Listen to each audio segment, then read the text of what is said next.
Hello students, स्वागत है आप सभी का आपके अपने YouTube चैनल महेंद्र बायोलॉजी पर। आप सभी का हार्दिक अभिनंदन करता हूं अपने चैनल के ऊपर।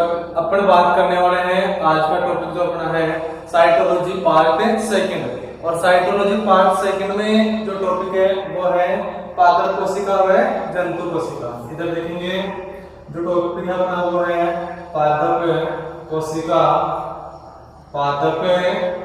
कोशिका एवं जंतु कोशिका, जंतु कोशिका।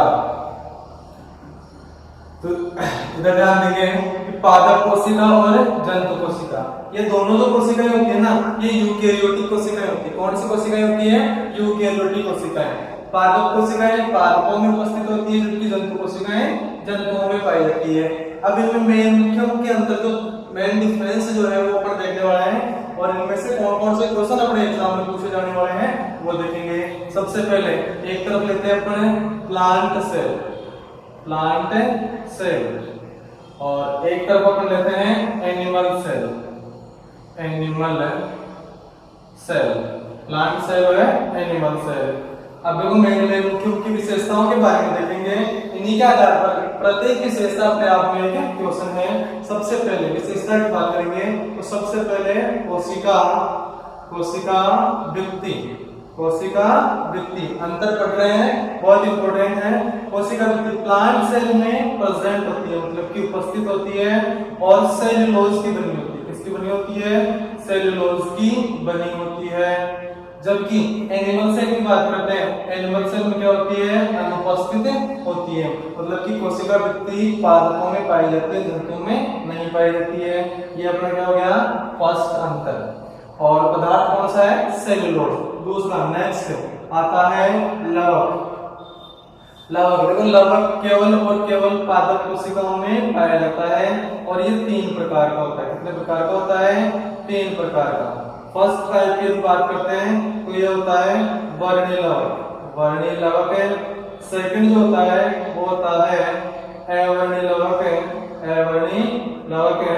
और तीसरा जो टाइप होता है वो होता है इसका हरित लवक, हरित लवक। तो ये 3 टाइप हो गए। लवक जो होता है किससे प्रेजेंट होता है? पादप कोशिकाओं में, जबकि जो जंतु कोशिकाएं होती है उनमें अनुपस्थित होता है लवक। लवक के बाद में आगे जो ऊपर बात करने वाले हैं कोशिकाओं में मुख्य रूप से रिक्तिका, रिक्तिका। तो देखो रिक्तिका के बारे में बात करेंगे। रिक्तिका पादप कोशिका में रिक्तिका बड़ी व सुस्पष्ट होती है, बड़ी व सुस्पष्ट होती है। जबकि जंतु कोशिकाओं में जो होती है या तो छोटी होती है या एब्सेंट होती है। रिक्तिका के बारे में नेक्स्ट अगली बात करते हैं अपने स्पिरोसोम्स के बारे में।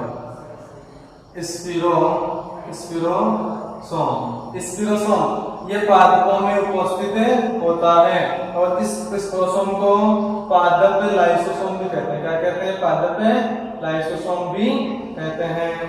एनिमल सेल की बात करते हैं, एनिमल सेल की बात करते हैं तो एनिमल सेल क्या होता है?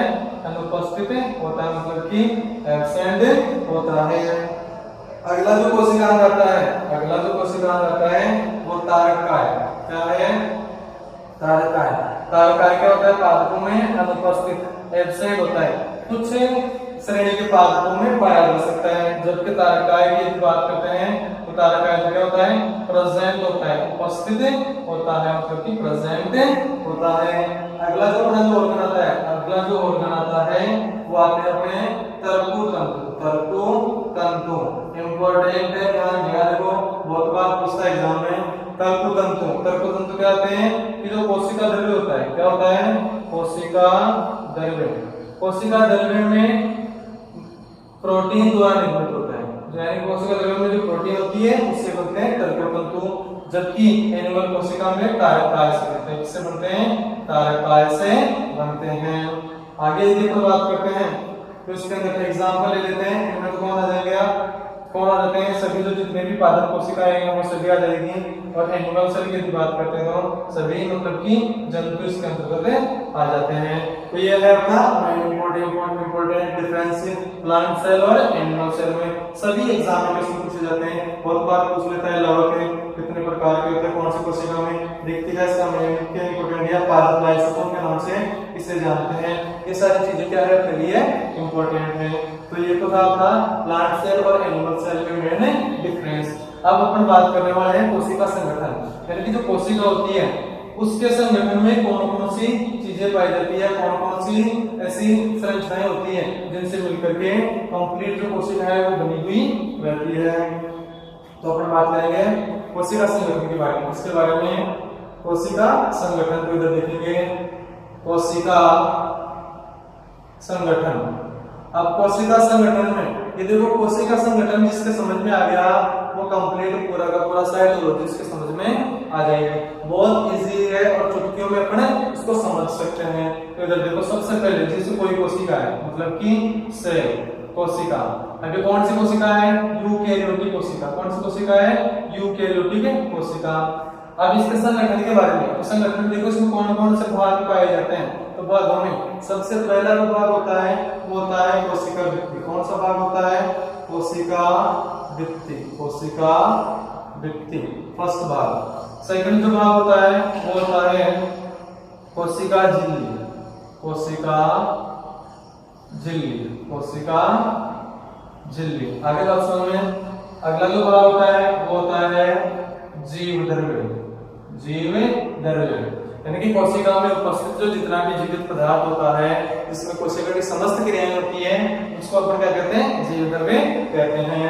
इधर देखो, कोशिका भित्ति, कोशिका झिल्ली और जीव द्रव्य। अब इनके बारे में अपन चर्चा करने वाले हैं। देखो, जीव द्रव्य, जो जीव द्रव्य होता है ना, कोशिका में जीव द्रव्य को दो भागों में बांटते हैं। कोशिका में जीव द्रव्य को दो भागों में बांटते हैं। एक तो होता है कोशिका द्रव्य, एक तो क्या होता है? कोशिका द्रव्य। और दूसरा जो होता है वो होता है केंद्रक द्रव्य। क्या होता है? केंद्रक द्रव्य। बात समझ में आई है? जीव द्रव्य को कितने भागों में बांटा गया है? दो भागों में, कोशिका द्रव्य एंड केंद्रक द्रव्य। अब केंद्रक द्रव्य के अंदर देखो, केंद्रक द्रव्य के अंदर कौन कौन से कोशिका आते हैं? केंद्रक द्रव्य में आता है केंद्रक, क्या आता है? केंद्रक, केंद्रिका, केंद्रक, केंद्रिका, गुणसूत्र, गुणसूत्र। तो केंद्रक, केंद्रिका और गुणसूत्रों के बारे में अपन स्टडी करते हैं केंद्रक द्रव्य में। कोशिका द्रव्य की बात करें तो कोशिका द्रव्य को दो भागों में बांटा गया है। कितने भागों में बांटा गया है? दो भागों में। एक तो होता है हाइलोप्लाज्म। क्या होता है? हाइलोप्लाज्म।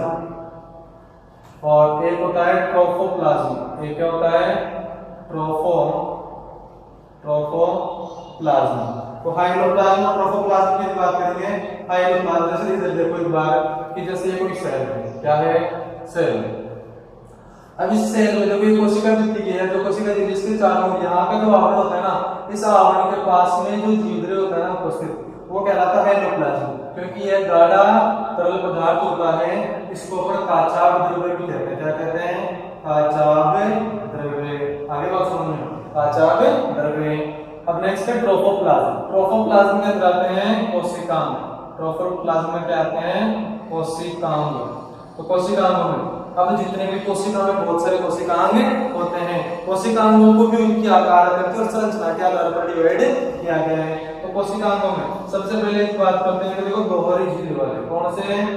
दोहरी झिल्ली वाले। एक होते हैं एकल झिल्ली वाले। एकल झिल्ली वाले। और होते हैं झिल्ली विहीन। और होते हैं झिल्ली विहीन। झिल्ली विहीन। इधर देखो, दोहरी झिल्ली वाली कोशिका के अंदर कौन कौन सी कोशिका है? ट्रिक से पता चल जाएगा। देखो, एमपी माइटोकॉन्ड्रिया एंड प्लास्टिड, मतलब कि माइटोकॉन्ड्रिया और लावक। माइटोकॉन्ड्रिया और लावक। एकल झिल्ली वाले को एक बार इधर देखो, इससे पहले झिल्ली विहीन मतलब कि जिनमें झिल्ली नहीं पाई जाती है, सीधा तैयार करना आज से, मतलब कि राइबोसोम और तारक का। राइबोसोम और कारक है। तो देखो दोहरी झिल्ली वाले में कौन आ गया एमपी, और झिल्ली बी में कौन आ गया आरसी, कौन आ गया आरसी। एकल झिल्ली में अब जितने भी कोशिका में बच जाते हैं वो किसमें आते हैं एकल झिल्ली में। कौन कौन से, जैसे अपन बात करते हैं ईआर एंडोप्लाज्मिक रेटिकुलम मतलब कि अंतःपटल जालिका, इसके अलावा गोल्जिकाय, इसके अलावा गोल्जिकाय के अलावा लाइसोसोम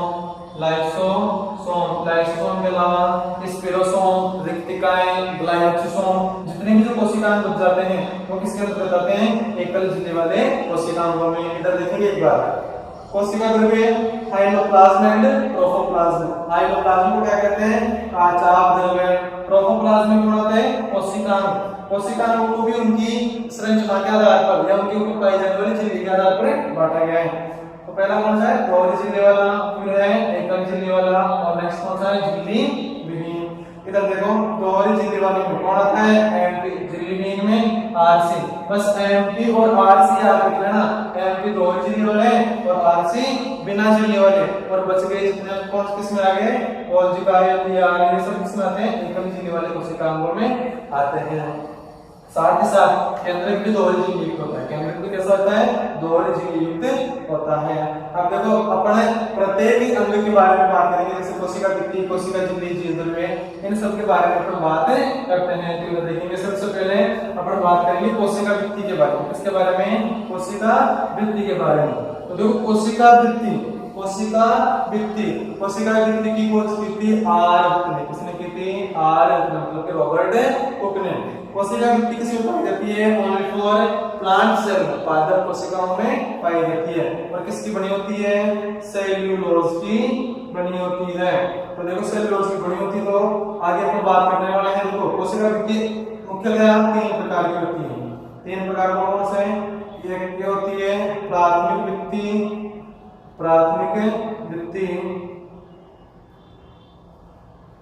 भित्ति, नेक्स्ट होती है द्वितीयक भित्ति, एक होती है तृतीयक भित्ति। तो कोशिका भित्ति कितने प्रकार की 3 प्रकार की। ये इंपॉर्टेंट चीज है, यहाँ पर जो बता रहा हूँ वेरी इंपॉर्टेंट चीज है, और इसके ध्यान से देखेंगे। प्राथमिक भित्ति जो होती है ना वो बनी होती है सेल्यूलोज की, किसकी बनी होती है सेल्यूलोज व हेमीसेल्यूलोज की बनी होती है। जबकि द्वितीय भित्ति जो होती है वो बनी होती है हेमीसेल्यूलोज,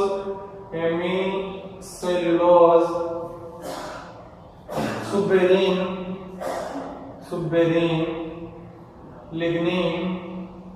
लिग्निन, प्रोटीन, पेक्टिन की बनी होती है कौन सी द्वितीय भित्ति। तृतीय भित्ति बनी होती है जाइलम, इसकी बनी होती है जाइलम की। तो देखो प्राथमिक भित्ति तो सेल्यूलोज और हेमीसेल्यूलोज की है, जबकि द्वितीय भित्ति हेमीसेल्यूलोज, सुबेरिन और लिग्निन की बनी होती है। तृतीय भित्ति किसकी बनी होती है जाइलम की बनी होती है, किसकी बनी होती है जाइलम की। अब जो जितनी भी पादप कोशिकाएं हैं ना, जैसे 2 पादप कोशिकाएं हैं, इन दोनों पादप कोशिकाओं के बीच में एक परत पाई जाती है जिसको कहते हैं मध्य पटलिका। क्या कहते हैं मध्य पटलिका मतलब कि मिडिल लेमिना। ये जो होती है मुख्यतः कैल्शियम व मैग्नीशियम पेप्टाइड की बनी होती है। किसकी बनी होती है कैल्शियम और मैग्नीशियम, मतलब कि 2 आसन्न कोशिकाओं के बीच में पाई जाने वाली जो परत होती है उसको क्या कहते हैं मध्य पटलिका। इसकी एक स्पेशल बात बता रहा हूँ, अच्छे से सुनना कि जो मध्य पटलिका होती है ना वो मतलब कि नवनिर्मित कोशिकाओं में या जो नई कोशिका होती है, नई कोशिकाओं में मध्य पटलिका क्या होती है बहुत ही कठोर और एकदमशील अवस्था में होती है। जैसे जैसे कोशिका मैच्योर होती रहती है वैसे वैसे कैल्शियम और मैग्नीशियम पेप्टाइड बनता रहता है। आपने देखा होगा कि जितने भी जो कच्चे फल होते हैं बड़े कठोर होते हैं और स्वादहीन होते हैं। क्यों? इसके कारण क्योंकि कैल्शियम और मैग्नीशियम पेप्टाइड अघुलित अवस्था में होता है। कौन से में अघुलित, जबकि जितने भी जो पके हुए रसीले फल होते हैं उनमें क्या होता है कैल्शियम और मैग्नीशियम पेप्टाइड घुलित अवस्था में पाया जाता है। अब अपन बात करने वाले हैं नेक्स्ट है कोशिका झिल्ली। एक बार इसके कार्य देखो, कोशिका भित्ति के कार्य, कोशिका की जो आकार आकृति है उसको बनाए रखने का, कोशिका को सुदृढ़ता प्रदान मतलब कि मजबूती प्रदान करने का कार्य करती है कौन कोशिका भित्ति। अब अपन बात करने वाले हैं कोशिका झिल्ली के बारे में। इसके बारे में कोशिका झिल्ली तो देखो जीवद्रव्य के चारों ओर, कोशिका झिल्ली के बारे में बता रहा हूँ कि जीवद्रव्य के चारों ओर पाया जाने वाला अर्धपारगम्य आवरण, जीवद्रव्य के चारों ओर पाया जाने वाला अर्धपारगम्य आवरण क्या कहलाता है? कोशिका झिल्ली। खोज की थी पर बात करते हैं तो खोज की थी सी क्रेमर व नागेली ने, सी क्रेमर व नागेली ने इसकी खोज की थी। आगे कौन सी बात? खोज की बात के बाद देखो उसमें कुछ महत्वपूर्ण इसकी विशेषताएं, तो विशेषताओं को पढ़ने के लिए थोड़ा सा कर लेते हैं इसको। इधर देखेंगे अपन सेल मेम्ब्रेन या कोशिका झिल्ली, तो इधर देखो कोशिका झिल्ली। अब कोशिका झिल्ली अभी मैंने आपको बताया है खोज, तो खोज कुछ नहीं की थी, सीधा कह सकते हैं क्रेमर व नागेली, क्रेमर व नागेली। आगे बात समझ में, इसकी मुख्य विशेषताएं ये जो होती है ना, इसकी मोटाई जो होती है औसतन जो मोटाई होती है वो लगभग 70 से 100 एंगस्ट्रॉम होती है, 70 से 100 एंगस्ट्रॉम। और क्या होती है ये? जीवद्रव्य के चारों ओर, जीवद्रव्य के चारों ओर अर्धपारगम्य रूप से उपस्थित होता है। कौन है? कोशिका झिल्ली।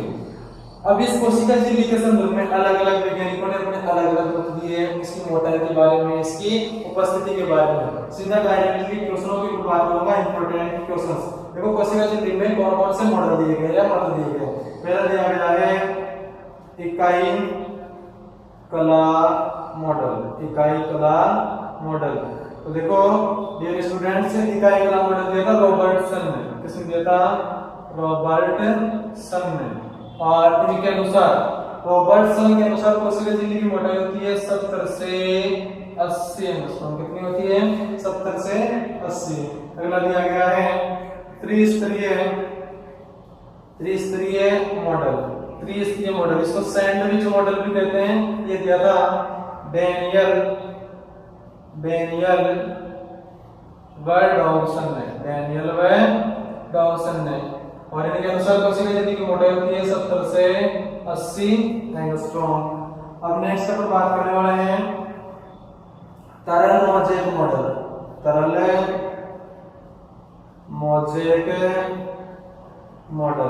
और तरल मोज़ेक मॉडल की यदि अपन बात करें तो तरल मोज़ेक मॉडल दिया था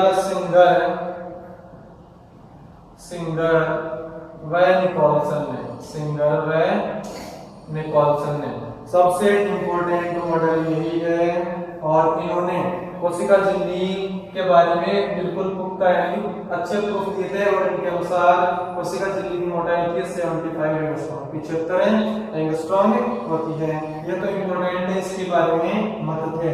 अब अपन बात करने वाले इसके कार्यों के बारे में, कोशिका झिल्ली के कार्य। और कार्यों की यदि बात करते हैं तो कार्य देखो, कार्य में अलग अलग कार्य। पहला कार्य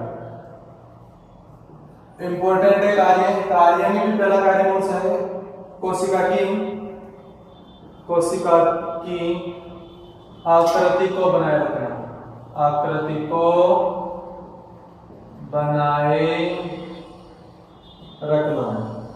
दूसरा जो मेन मुख्य कार्य जो होता है परासरण नियमन, मतलब कि परासरण नियमन का कार्य भी कौन करती है? कोशिका झिल्ली। अब देखो भोज्य पदार्थों का क्या करती है? अवशोषण भी करती है और उत्सर्जन भी। और अवशोषण और उत्सर्जन के लिए दोनों ही पदार्थों का क्या करती है? अवशोषण। यदि देखोगे अवशोषण करती है उसको कहते हैं एंडोसाइटोसिस। अब एंडोसाइटोसिस की क्रिया मतलब क्या? अंतःग्रहण। तो पदार्थों का अंतःग्रहण करती है दो रूपों में। एक तो करती है तरल रूप में जिन पदार्थों का अंतःग्रहण करती है और उस क्रिया को कहते हैं पिंडोसाइटोसिस। क्या कहते हैं? पिंडोसाइटोसिस। किस रूप में? तरल रूप में। यदि ठोस रूप में यदि पदार्थों का अवशोषण करती है उसको कहते हैं फेगोसाइटोसिस। क्या कहते हैं? फेगोसाइटोसिस। किस रूप में करती है ये? ठोस रूप में। तो कोशिका झिल्ली के द्वारा पदार्थों का अंतःकरण कहलाता है एंडोसाइटोसिस। तरल रूप में यदि करती है उसको पिंडोसाइटोसिस मतलब कि पीने की क्रिया करती है, पिनोसाइटोसिस, और ठोस रूप में करती है तो फेगोसाइटोसिस। तो ये दोनों ही क्रियाएं किसमें आती है, एंडोसाइटोसिस में।